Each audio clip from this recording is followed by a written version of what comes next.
ஓம் சாந்தி. நமது முன்னோர்கள் அதி புத்திசாலிகளா இருந்தாங்க.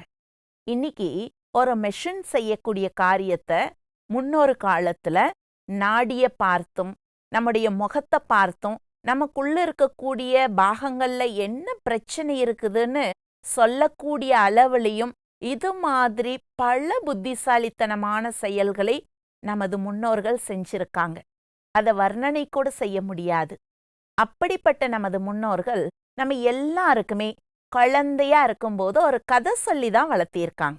இந்த கதையை கேட்காதவங்க இருக்கிறது ரொம்ப ரொம்ப கம்மியான பேராக தான் இருப்பாங்க.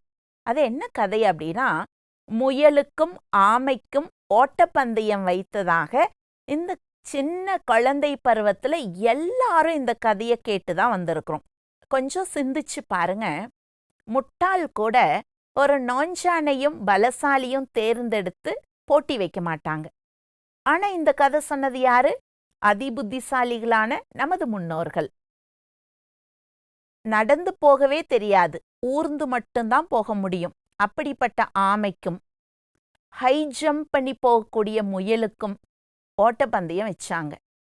அந்த கதையோட முடிவுல ஆமை ஜெயிச்சதாகவும் முயல் தோல்வி அடைந்துட்டதாகவும் கதையை முடிச்சிருப்பாங்க. நம்ம எல்லாருமே முயற்சி செய்தால் நம்ம அனைவருக்கும் வெற்றி கிடைக்குங்கிற ஒரு பக்கத்தினுடைய உண்மையை மட்டும்தான் அந்த கதையில பார்க்குறோம். இன்னொரு உண்மையையும் நமது முன்னோர்கள் அந்த கதைக்குள்ள மறைச்சு வச்சுட்டு தான் போயிருந்தாங்க.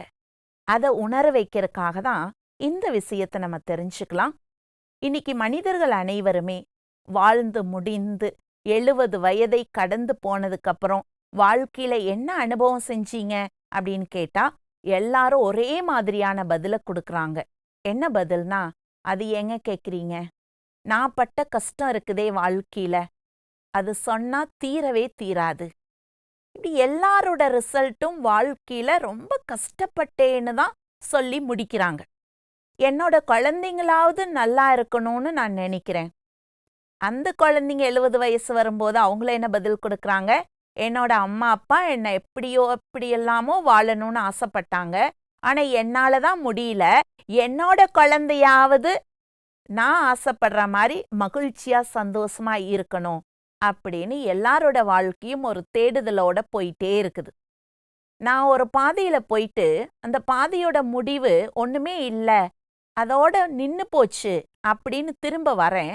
அதே பாதையில யார் போனாலும் அதற்கப்புறம் அதுக்கு வழியில்லாத முட்டுசந்தாக இருக்கும்போது யாராலையும் அதை கடந்து போக முடியாது தானே.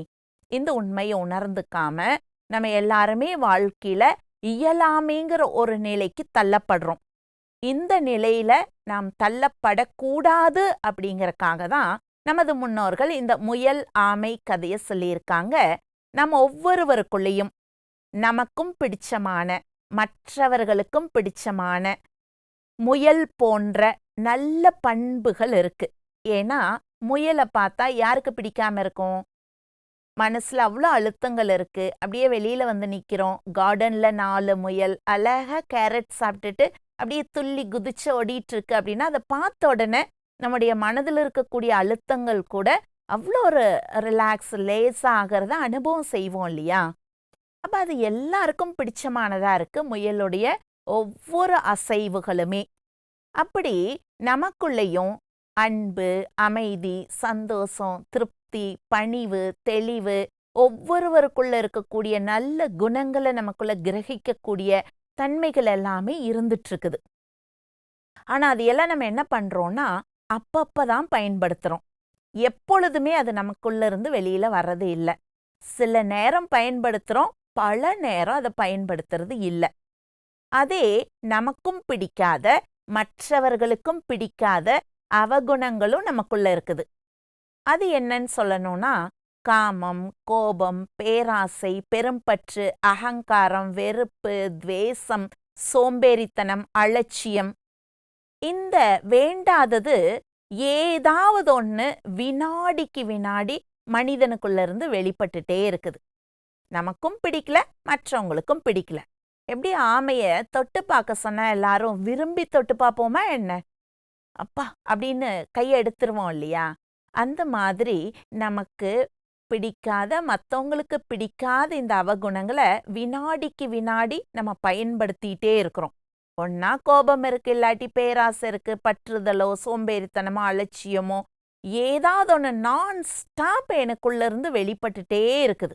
எப்படி ஆமை நிக்காம ஊர்ந்து போயிட்டே இருந்தது, இலக்கை அடைஞ்சிடுது. முயல் என்ன பண்ணுச்சுன்னா, நம்ம தான் சீக்கிரம் போயிருவோம்ல அப்படின்னு கொஞ்ச நேரம் ஓடிச்சு, ஒரு இடத்துல தூங்கிடுச்சு, விழிச்சு பார்த்தது, திரும்ப ஒரு ஜம்ப் பண்ணுச்சு, திரும்ப தூங்கிடுது. விழிச்சு பார்க்கும்போது ஆமை இலக்கை அடைந்திருந்தது. அதுபோல நான் நல்ல குணங்களை எல்லாம் இனிமேலாவது கொண்டு வரணும்னு நம்ம முடிவெடுக்கும்போது நம்முடைய வாழ்க்கையினுடைய இறுதி நேரத்துக்கு வந்துட்டு என்ன அனுபவிச்சோன்னு கேட்டா துன்பத்தை மட்டும்தான் அனுபவிச்சோன்னு சொல்றோம்.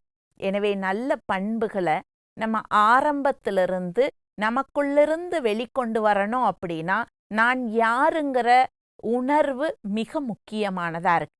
செல்ஃப் ரியலைசேஷன் தான் தன்னுடைய நல்ல பண்புகளை வெளிக்கொண்டு வருவதற்கான ஆதாரமாக இருக்கு. எனவே தன்னை உணருவதற்கான முயற்சியை இன்றிலிருந்து முழுமையாக நம்ம எடுத்துக்கொள்ளலாம். ஓம் சாந்தி.